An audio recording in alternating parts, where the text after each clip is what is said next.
Hello दोस्तों।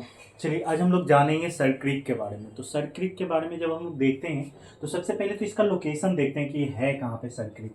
ठीक है, तो ये जो देख रहे हैं हम लोग, ये इंडिया का मतलब पश्चिमी भाग है, और ये गुजरात का, ये राजस्थान का एरिया है, और ये गुजरात का एरिया है। ठीक है, ये गुजरात का एरिया है। ठीक है, तो हम लोग ये देखते हैं कि ये जो है हम लोग का गुजरात में एक सर क्रीक पड़ता है। सर क्रीक एक क्या है ना, सर क्रीक एक मतलब 96 किलोमीटर इसकी लेंथ है, और 96 किलोमीटर लंबी एक नदी मान सकते हैं। 96 किलोमीटर एक नदी जलधारा है, और ये जाकर के अरब सागर में गिरता है। ठीक है, एक्चुअल में इससे क्वेश्चंस पूछता है क्या है कि सर क्रीक है कहाँ, इसकी लंबाई कितनी है, कौन से सागर में गिरता है, ये सब क्वेश्चंस पूछे जाते हैं। ठीक है, तो हम लोग देखते हैं पहले। सर क्रीक एक दलदली जलधारा है, दलदली जलधारा है। ठीक है, यह भारत एवं पाकिस्तान के बीच एक टाइडल टाइडल एस्चुरी है। एस्चुरी, टाइडल एस्चुरी का मतलब क्या होता है ना कि ये ज्वारीय, ये जैसे ये जो है ना, ये समुद्र की जो पानियां आती है उसके द्वारा ये बना है ना। ये गड्ढा सा जमीन था, इसमें क्या हुआ कि समुद्र से पानी ला करके इसमें भर दिया गया।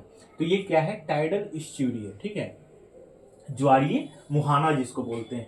ये इंडस रिवर के डेल्टा पर स्थित है। इंडस रिवर के डेल्टा पे स्थित है। इंडस मतलब सिंध नदी, सिंधु नदी, इसको सिंधु नदी बोलते हैं। ठीक है, सिंधु नदी हिंदी में।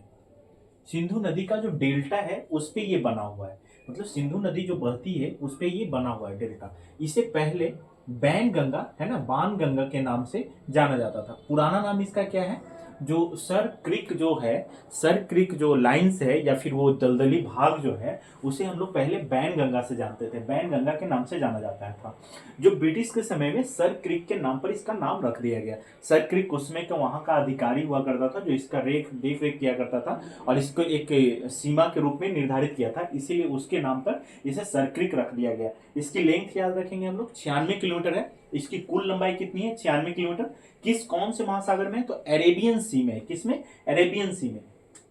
ये फेमस क्यों है, इसके लिए जान क्यों लगाए हुए पाकिस्तान। ठीक है, तो ये न तेल और गैस का ना भंडार है यहाँ पे, तेल और गैस का भंडार है। और जिस जमीन में तेल और गैस हो तो उसके लिए कोई भी जान लगाएगा, क्योंकि वो एक बहुत बड़ा इकोनॉमिकल फैक्टर है ना। तो इसलिए याद रखेंगे हम लोग, इसमें से ज्यादा नहीं, 4-5 पॉइंट्स। लोकेशन तो देख लिए कहाँ पे है। ठीक है, सर क्रिक एक दलदली जल पट्टी है, जलीय पट्टी है। ये टाइडल स्ट्यूरी बनाता है, मुहाना है, ज्वारीय मुहाना है। ठीक है, ये भारत और पाकिस्तान के बीच स्थित है।